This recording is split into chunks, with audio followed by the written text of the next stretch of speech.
Question number 34 के और का ही क्वेश्चन है।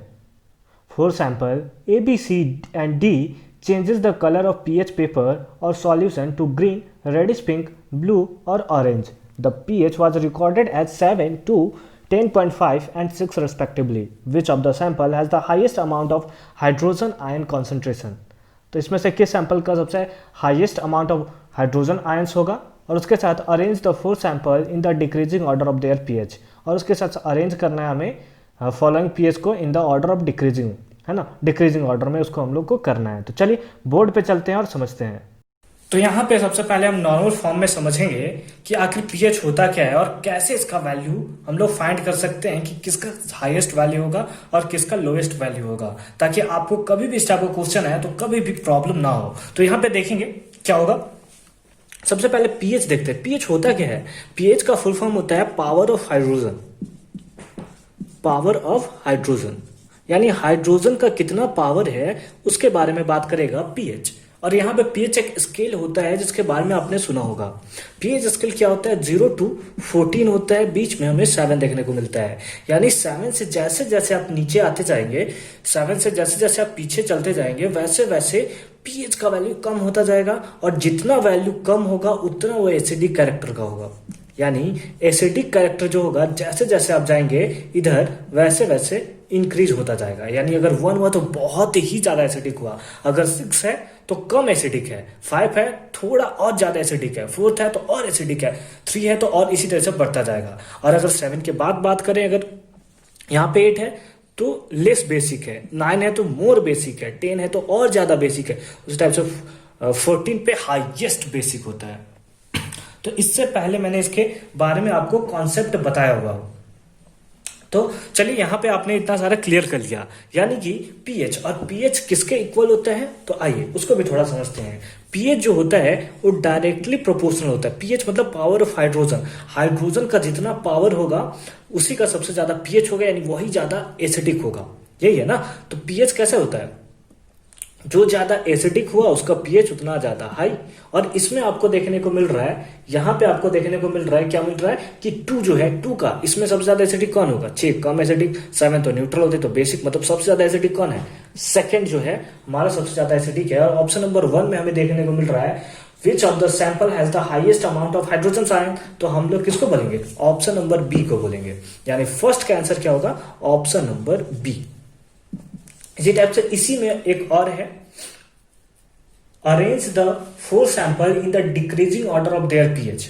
Decreasing order of their pH के अकॉर्डिंग हमें क्या करना है कि सैंपल को अरेंज करना है। तो सबसे पहले हाईएस्ट पीएच किसका है? बी का। सबसे हाईएस्ट पीएच किसका? सॉरी सी का।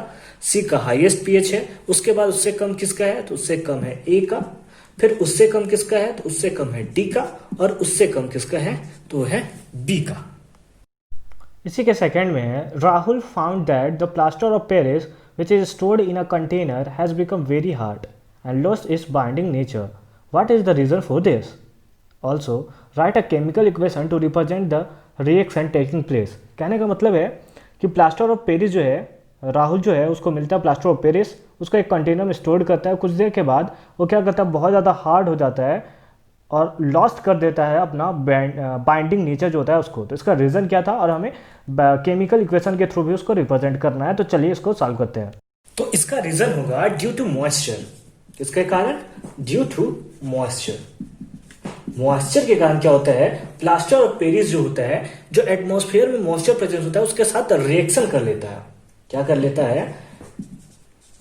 रिएक्शन कर लेता है जो एटमॉस्फेयर में मॉइस्चर प्रेजेंस होता है, और इस एटमॉस्फेयर के मॉइस्चर के साथ रिएक्शन करके एक कन्वर्ट हो जाता है जिप्सम में।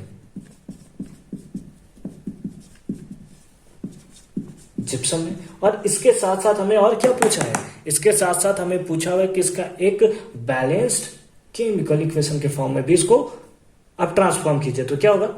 CaSO4, प्लास्टर ऑफ पेरिस का फॉर्मूला सब बताओ फॉर्मूला। यही होता है प्लास्टर ऑफ पेरिस का फॉर्मूला, जिसको बोलते हैं कैल्शियम सल्फेट हेमीहाइड्रेट। इसको बोलती हैं कैल्शियम सल्फेट हेमीहाइड्रेट। जब ये एटमॉस्फेयर में प्रेजेंट मॉइस्चर के साथ रिएक्शन करेगा, यानी 1/2 ऑफ H2O के साथ रिएक्शन करेगा, तो यहां से फॉर्मेशन करता है CaSO4 into 2H2O का। 2H2O का यहाँ पे फॉर्मेशन करेगा। ये किसका है? ये है POP यानी कि प्लास्टर ऑफ पेरिस, और एक इसका फॉर्मूला है दैट इज जिप्सम।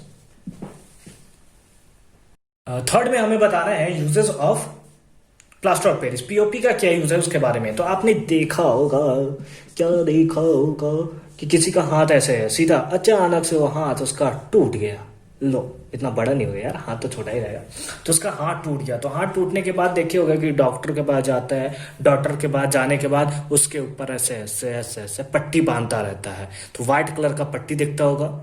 तो आपने सोचा होगा यार व्हाइट कलर का पट्टी से कैसे उसका हाथ ठीक हो जाता है। तो व्हाइट कलर का पट्टी नहीं रहता, व्हाइट कलर का अगर आपने कभी देखा होगा कि उसको बोलते हैं प्लास्टर करवाने जा रहे हैं। तो प्लास्टर करवाने नहीं जा रहा है, प्लास्टर ऑफ पेरिस करवाने जा रहा है, पीओपी करवाने जा रहा है। उसमें क्या होता है, जो पट्टी बांधता है उसके बीच में आपने देखा होगा तो व्हाइट कलर का पाउडर रहता है। व्हाइट कलर का पाउडर कुछ और नहीं बल्कि पीओपी ही रहता है, प्लास्टर ऑफ पेरिस ही रहता है।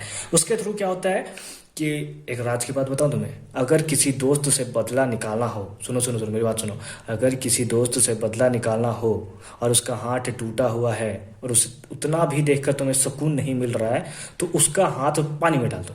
पानी में डालने क्या होगा, अभी हमने पढ़ा CaSO4 इंटू हाफ H2O। जब इसको हम वाटर ऐड करते हैं तो ये किसका फॉर्मेशन करता है? जिप्सम का। CaSO4 इंटू 2H2O करता है ना जब इसमें हम लोग वाटर ऐड करते हैं। और ये क्या होता है? जिप्सम। जिप्सम कुछ और नहीं है बल्कि सीमेंट है। यानी अगली बार जब वो प्लास्टर अपना उठाने आएगा उसको, तो उसके साथ साथ उसका स्किन भी वहां से उखड़ जाएगा, क्योंकि देखते हो कितना मजबूती रहता है, सीमेंट जैसी मजबूती। तो आओ, पहला यूज क्या होगा इसका? पहला यूज होगा फिक्सिंग। समझ गए ना? सच में मत कर देना ठरकियों, तुम लोग कुछ भी कर सकते हो यार, फिर आकर यहाँ पे मेरे को गाली देगा जो लड़का जिसको साथ तुम लोग ऐसा करोगे। करना मत यार तुम लोग। तो फिक्सिंग ब्रोकन लिम्स, जो टूट गया उसको जोड़ने में काम करता है। फिर दूसरा यूज देख लो, एक यूज यार, एक यूज तो कौन पड़ता है? Making decorative material. Decorative material जितना भी तुम्हें देखने को मिलेगा सब में उसका यूज किया जाता है। और थर्ड है मेकिंग टॉयज, जो खिलौना तुम्हें देखने को मिलता है या फिर डॉल्स देखने को मिलती है। हाँ, अब ना मजा आया, लड़की का बात आ गया नजर, बहुत मजा। सबका स्टैचू बनाने में बहुत मजा आता है, बहुत ठरकी हो यार तुम लोग। तो आज के